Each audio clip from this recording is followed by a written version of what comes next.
All right. Welcome back to the channel. All right. So I don't know if this is a bad saying. I think it's not, but you know how they say it, the pot calling the kettle black. You know what I mean? I know I don't like the sound of that, but that is exactly what the WBC is doing with the US, with the amateur with the US, the international amateur boxing, man. Ridiculous.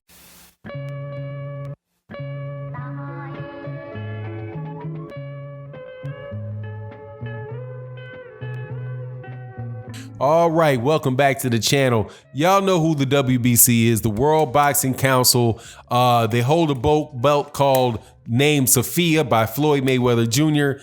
that was and had a reputation for being the top belt of all of the belts, right? Sophia, the WBC belt.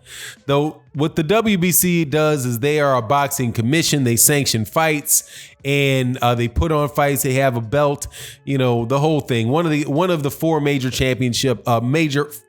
sanctioning bodies: the WBC, the WBA, the IBF, and the WBO. The WBC is the second oldest. It comes from the WBA, literally separated from the WBA. The WBA was the NBA before that. So of the first of the four major championship belts, the WBC is the oldest, and it is a direct descendant of the WBA, and when they broke off. After that, then came the IBF in the early 1980s, I do believe, and then the WBO took prominence as a major championship belt sometime in the late 90s. Really might have been into the 2000s before the WBO was considered a major championship belt. But that's the WBC. Now, the WBC president Mauricio Suleiman is up in arms because of this very, very unfair circumstance that we got, dangerous circumstance that we have in boxing, and that is amateur fighting for the Olympics. And the fact that professional fighters are being allowed to fight amateurs in the international boxing scene. So you have, for example, there was a tournament that took place in Russia maybe a week ago, 2 weeks ago. And in this fight, a promising amateur from the United States. I don't know I can't remember his name is, but he's a promising heavyweight amateur, got knocked out by a Russian professional that was fighting as an amateur. And I think the guy's professional record is like 6-0. Knocked out this amateur fighter. Now, also, the amateur fights now are being held without headgear. So he was an amateur fighter that had to fight a professional in an amateur fight, and he got knocked out. And there was a lot of talk going on about that not too long ago. Vladimir Klitschko and Vitaly Klitschko were big proponents of the amateurs, of letting professionals fight in the amateurs. Who was against it? I think Lennox Lewis might have been on the side that was against it, but that's an issue in amateur boxing about whether or not you should allow amateur boxers to fight, professional fighters to fight amateurs in the amateurs, right? Now, this is something that has been taking place in sports for a while now, where professional athletes play the same sport that they get paid professionally. They can go to the Olympics and do it in the Olympics. This basketball is like that. Basketball is riddled with professional basketball players. Okay. Those are not a bunch of, especially from the United States, those are not amateur basketball players playing on the US Olympic team or the world champions. That's been gone for almost 30 years now. Since 1992 was the first time that the Dream Team did that. And that was just short, that's 28 years ago. Yeah, so it's like 20. Yeah, that's 28 years ago since that took place. Track athletes have been professionals since the mid and early 1980s. They've been getting paid as professionals, even though they were amateurs.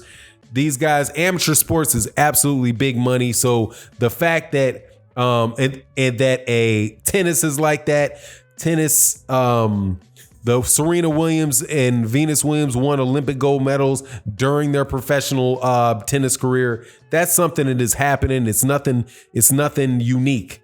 But to move it to boxing makes it slightly more dangerous, or makes it more dangerous because you're dealing with actual punches that are landing and not just a tennis ball flying around, right? There's real damage to be had. But the thing with that is that even that has been skewed for a long time, because you have in the United States, you have age limits taking you down to 19, right? I believe for the US Olympic team, you have to be, actually you have to be older than 19 now, but it used to be a scenario where there were older men that were basically professional amateurs, right? Take, for example, Vasily Lomachenko and Alexander Usyk.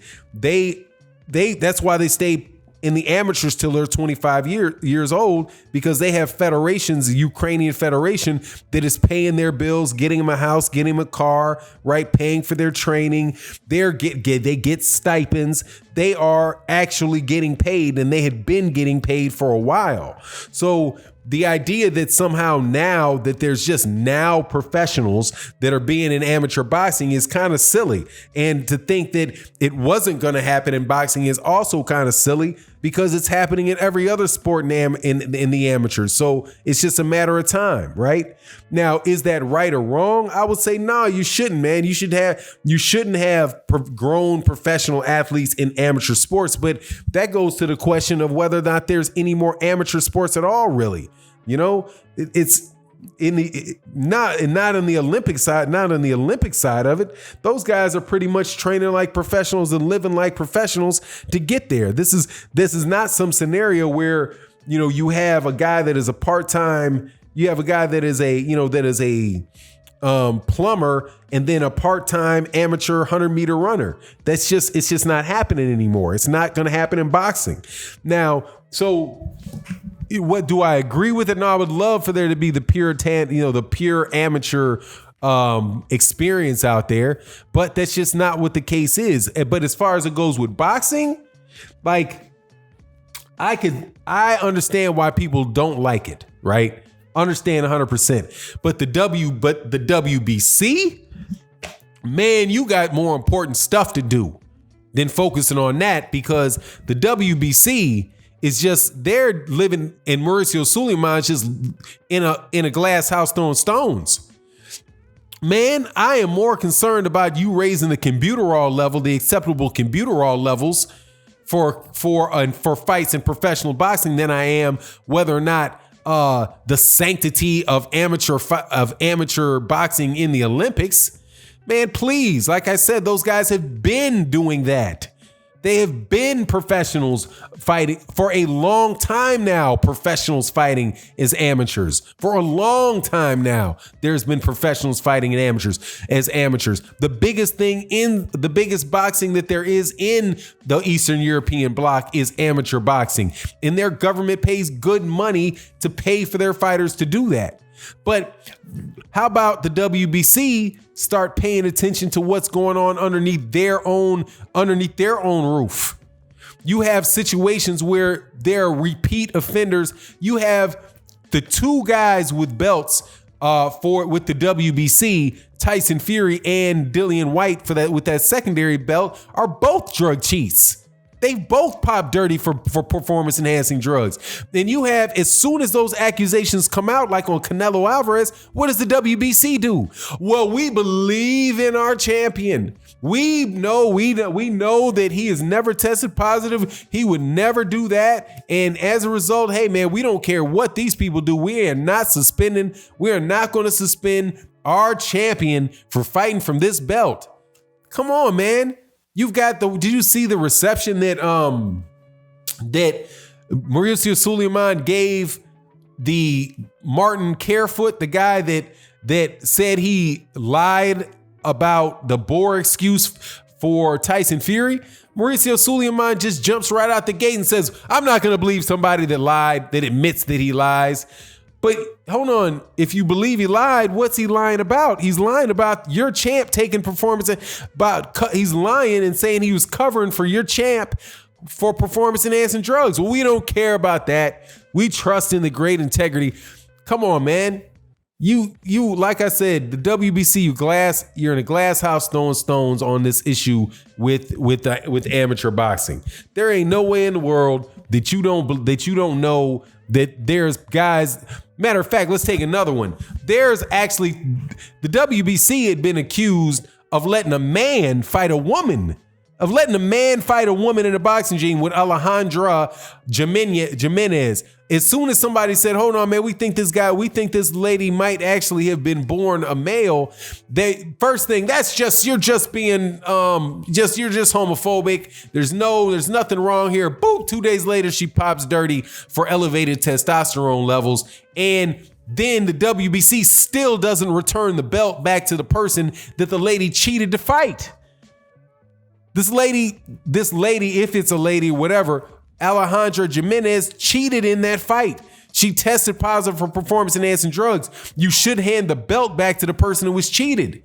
But they don't care. They don't care about that. They're not going to turn around and change that. The WBO changes it, but the WBC doesn't. So it just, this whole thing that they're talking about with the amateurs in boxing just rings real hollow with me, because they're willing to point fingers at people in areas that they don't have any responsibility. That's amateur boxing. It's not professional. So what do you have to do with it? Why would you sanction, you're willing to sanction professional fighters for fighting and amateurs for taking an amateur fight, right?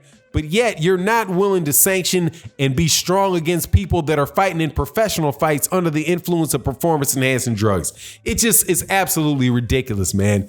Just picking what you're going to be self-righteous about. Anyway, it is what it is. You let me know what you think in the comment section. And with that, I'm out. Peace.